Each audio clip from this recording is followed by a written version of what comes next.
Just to introduce Dr. Orena again, so I'm just going to quickly read his bio. So his talk will be looking at what do bilingual babies actually hear, examining caregivers' speech in French-English homes.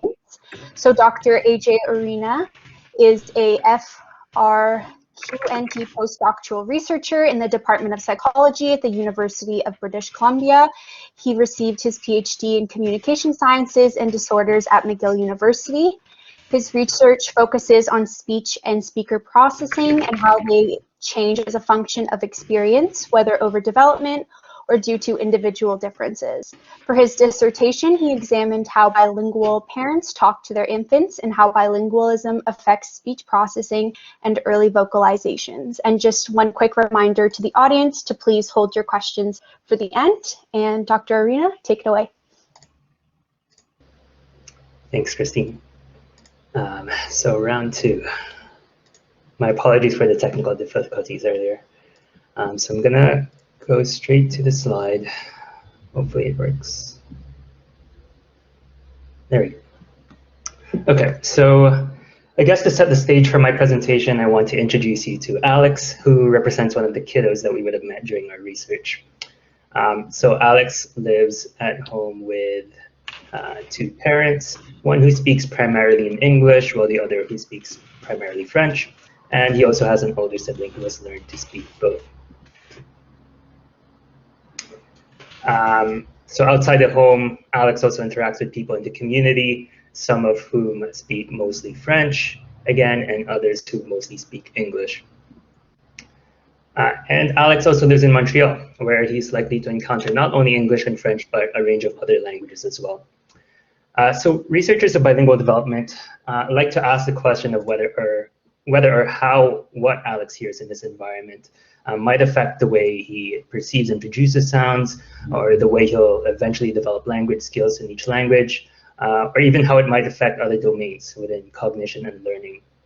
And over the last few decades, there have been really exciting research that taps into these questions. So in my research, I've been trying to go back to the root of all of this by studying the different ways in which bilingual infants encounter their two languages. So kind of acknowledging that not everyone will be excited about this as I am, I thought I'd start by explaining why we might want to study what bilingual infants hear. So first, why study bilingual infants?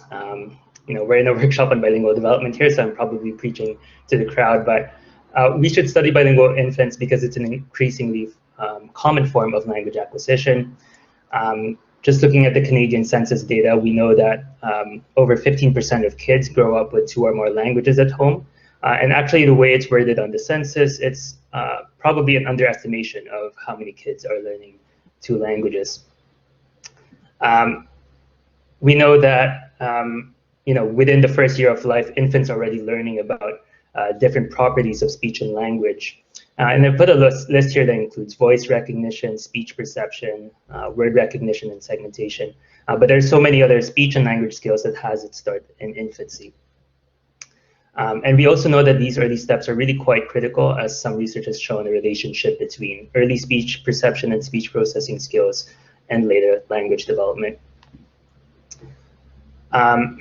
So why should we study bilingual input to infants? We know from research with both monolingual and bilingual kids that the way we talk to infants has an effect on their development. Most have focused on the quantity and the quality of language input. So for example, factors like the amount of input and the amount of turn taking appear to play an important role in vocabulary development. And so, investigating the bilingual input isn't really a new question. Researchers have used different ways to study this. Some researchers in the past have used language diaries of their own kids who are growing up bilingual. And we also like to administer, questions or ask parents to fill out daily diaries to get a good sense of what their kids are hearing at home.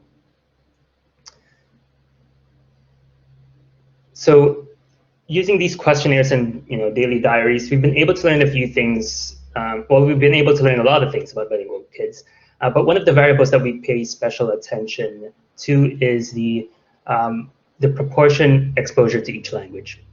So this is often calculated as the amount of exposure to language X over total exposure to all languages. So if we have a 70-30 French-English infant, we would say that they're French dominant because they hear more French. They hear French 70% of the time and English 30% of the time. So it's a variable that represents how much exposure they get to one language proportionally. So you'll notice that this is different from the absolute amount of input that's typically represented in the monolingual literature. And this is partly due to the fact that it's much harder to kind of guesstimate from questionnaires, the absolute input infants might hear in each language. But even so, interestingly, this variable still seems to play a role on early speech and language skills, so including in-word segmentation, speech processing, and vocabulary development. So what I want to do today is just to explore the bilingual input in more depth. We've learned a lot about the bilingual input based on parent reports, but what else are we missing? What does it really mean when a parent reports that their child is a 70-30 bilingual? And what unconscious assumptions do we typically carry when we use this variable? And so kind of our approach to studying the bilingual input is to use naturalistic day-long recordings. And I'll explain how we do that in a bit. But one value of doing this is that it allows us to directly examine how infants are receiving their input in their everyday lives. And so what I want to do in this short presentation today is just share with you some of the lessons that we've learned along the way. So not necessarily the most important lessons, but just some lessons from some new research analysis that we've been working on. And I've listed them here as lessons/reminders, because in many ways, some of these ideas aren't new. I'm following a legion of bilingual researchers who have talked about these very ideas in various ways. So I hope that by presenting these lessons from an approach that collects naturalistic day-long recordings, that they can kind of serve as important reminders to think about the bilingual input, what we're really measuring, and what do we really want to measure when we're measuring bilingual input. So in our study, we used a recording system called Lena, which is this baby-friendly recording device that fits into a little pocket of a vest that the child can wear. And the child will wear this for the full day, and it allows us to record up to 16 hours of their audio environment. The neat thing about this software is that it has algorithms that can estimate the amount of words that the child is hearing in a day. And the algorithms have been tested in a number of different languages, but and we found in our own analysis as well that it was as reliable in counting words in English and in French.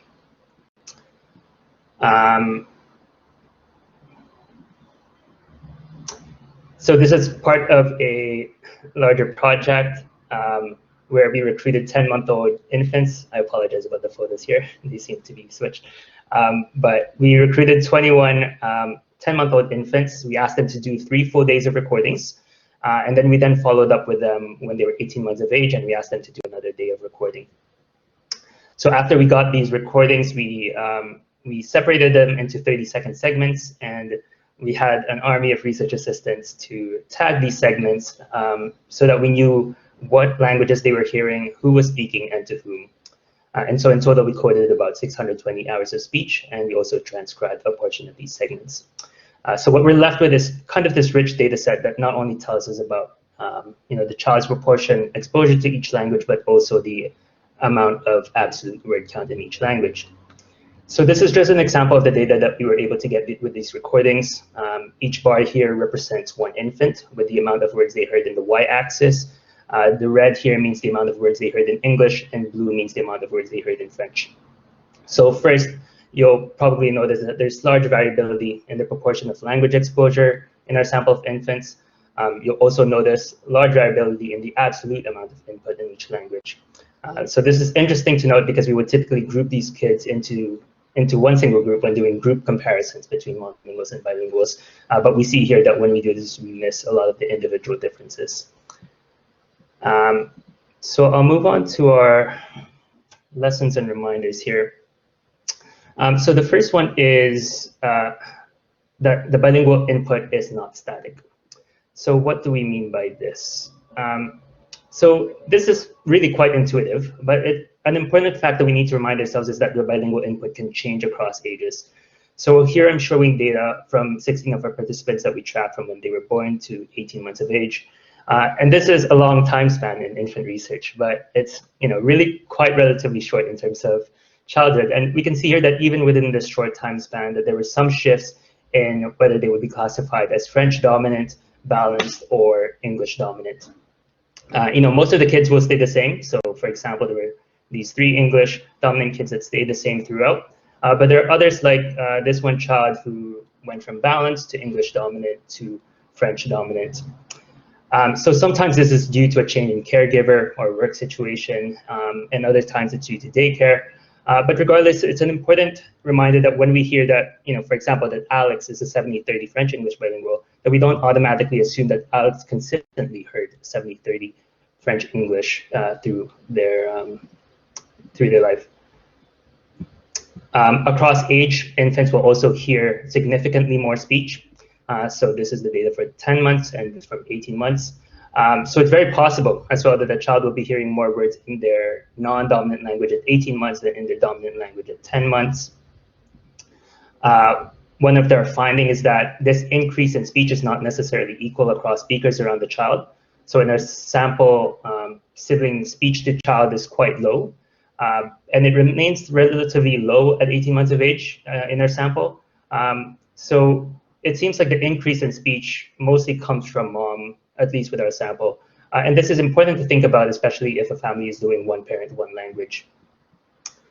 Another finding that we have is that infants hear proportionally more speech directed towards them.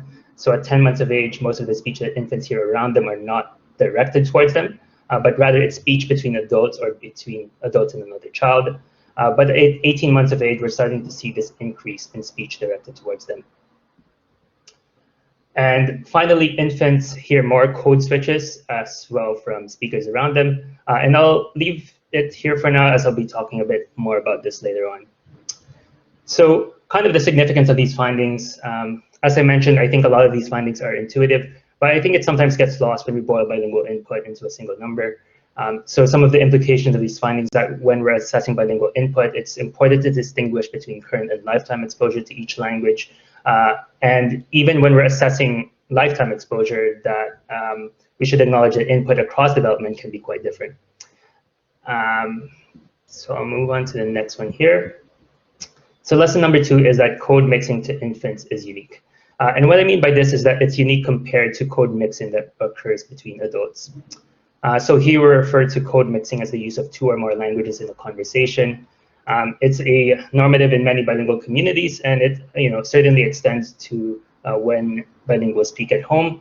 So there have been relatively fewer investigations about code mixing to infants.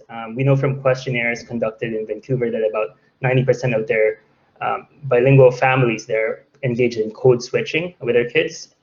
One study in the US looked at this by having bilingual parents play with their kids in the lab, and they found that over 15% of all utterances had code switches in them.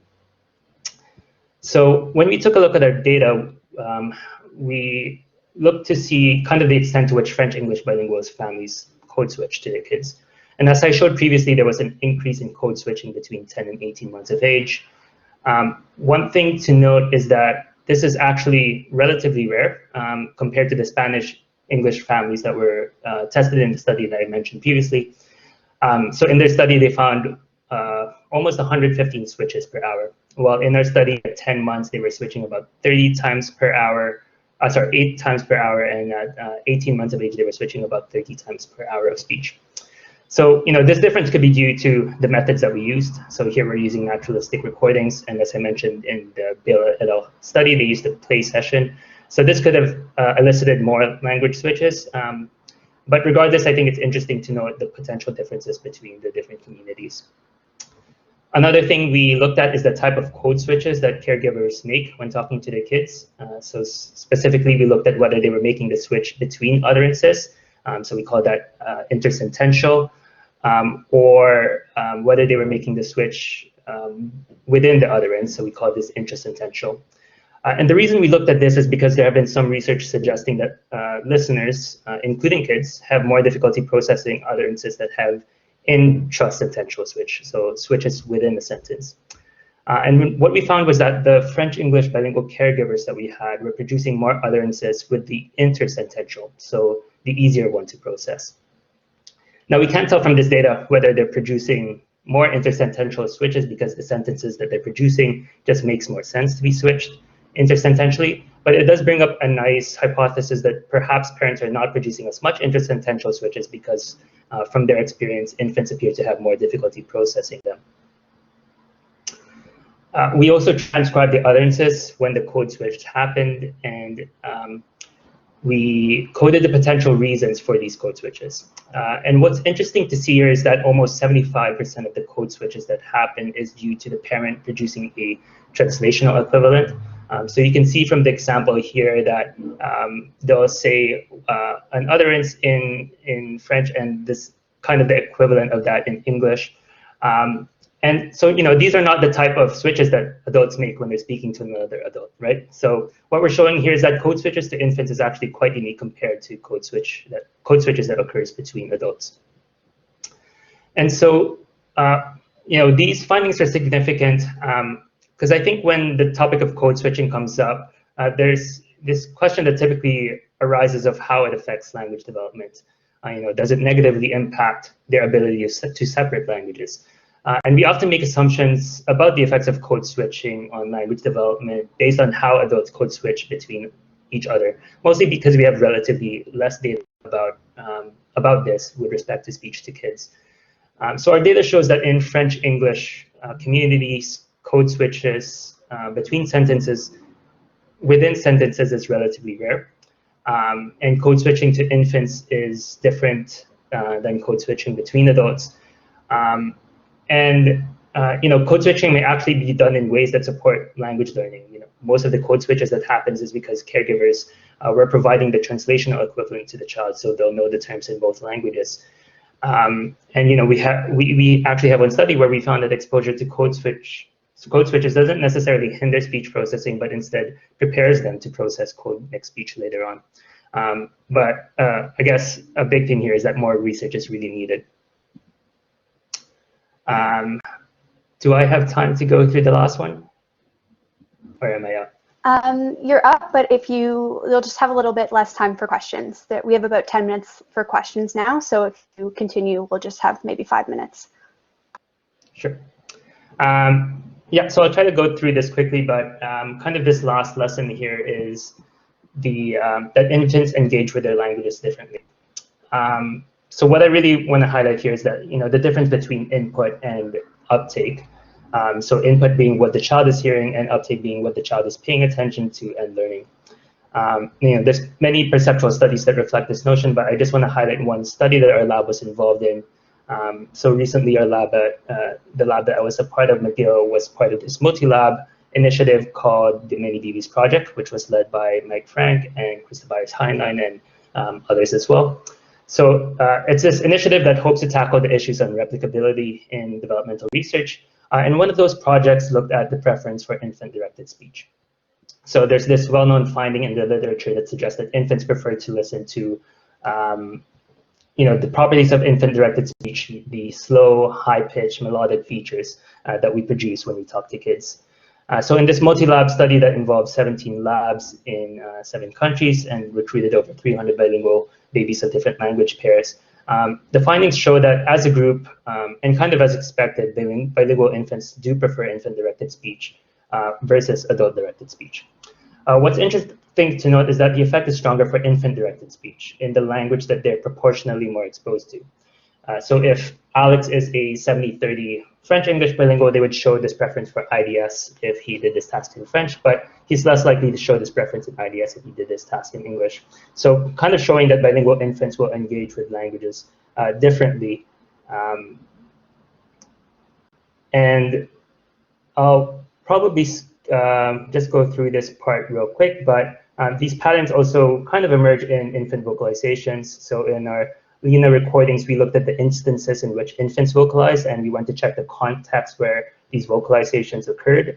And we found that infants were vocalizing more often in context when they heard their dominant language. And so here we controlled for amount of time spent in each language by selecting only the top segments. So it's not the case that infants were vocalizing more often with the dominant language because that was what they heard more. But rather, infants had more vocalizations, individual vocalizations when they were hearing the dominant language compared to the non-dominant language. And when we look at kind of the global relationship between absolute input in each of their languages and the amount of infant vocalizations, we find a significant relationship when considering the dominant language, but not when we consider the non-dominant language. So again, this reveals to us that the language that they're exposed to more often seems to play an important role in their productions and in perception. So as a quick summary of the section, there's a kind of a reminder that infants will engage with their language differently, and that language input doesn't necessarily equate to kind of what they'll pay attention to. And so before I end, I just want to make an important note here about how caregiver speech is shaped by the social context. Montreal is an interesting city with a complex and diverse language environment. So it's, they're not just French-English bilinguals, there are many other bilingual communities there as well. Those who speak Spanish, Arabic, Italian, and so on and so forth. 21% of individuals there speak at least 3 languages. So I just want to make a quick note that the social context, things like attitudes about bilingualism, cultural norms, these will affect caregiver speech and will most definitely affect the variables that I was talking about earlier, things like code mixing, things like changing language portions across development. So I want to be careful about the generalizations that we often make across bilingual communities. And so if anything, the work here really motivates us to do research with different bilingual communities where the social context might be different.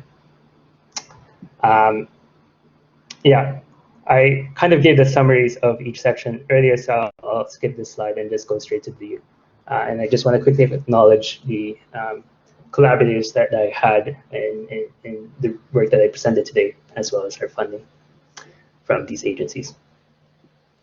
Great, thank you so much for your very interesting talk. So now I will open the floor up to some questions. So we only have about 5 minutes for questions. So if your question doesn't get answered, you can ask again during our roundtable later on.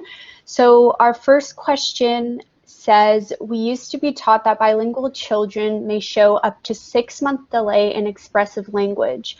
Are findings still consistent with this, assuming they slowly catch up eventually to monolingual children? Yeah, that's a really good question. So I don't think any of our data here would speak to that. So we did collect MCDI data. So basically, we asked the families to report how many words they were hearing in each of their languages. And when we, with our findings with our sample, it does match up with previous literature, where if we kind of count the numbers that they, the number of words that they heard in each language, that it would sum up to kind of the monolingual norms, so to speak. So these are very, but having said that, these are really early. The participants that we had for this study were really young. They were like 10 and 18 months of age. So there's more out there in the literature that looks at this question about whether bilingual children will have this delay. But yeah. Great, thank you. So for the next question, it says, we are a household with 4 languages, including English and Hindi dominant and another 2 languages. Based on what we know about speech processing and language development, is the best approach to use 1 language per caregiver, or 1 prominent language in specific routines, or say in 1 language, then translate to reinforce in the 2nd prominent language? Sorry, that was a little bit of a long question. Yeah, and it's a really great question. So I guess one thing I didn't show here with our participants is that our participants also had a range of strategies that they use when they're talking to their kids. So some of them definitely use the 1 parent, 1 language strategy, where 1 parent is speaking 1 language and the other speaks the other. There are some families that speak both languages when they're speaking to their kids. I think up till now, there's really no evidence that one of these approaches is more is better in terms of raising the child to be bilingual. I think the important thing is that you're providing the child kind of high quantity and high quality input, and that there's a plan for continuing that input. Because I think there's some work by other researchers as well that show that kind of where you know what the challenges of keeping that bilingual input is when the child goes back to school, or when the child starts going to school, and they start using one of the other languages. And so it's important to kind of, if you have the plan to keep using the other language at home, to continue using that and to be persistent with it, and trying to expose the child to the language in meaningful contexts, where the child would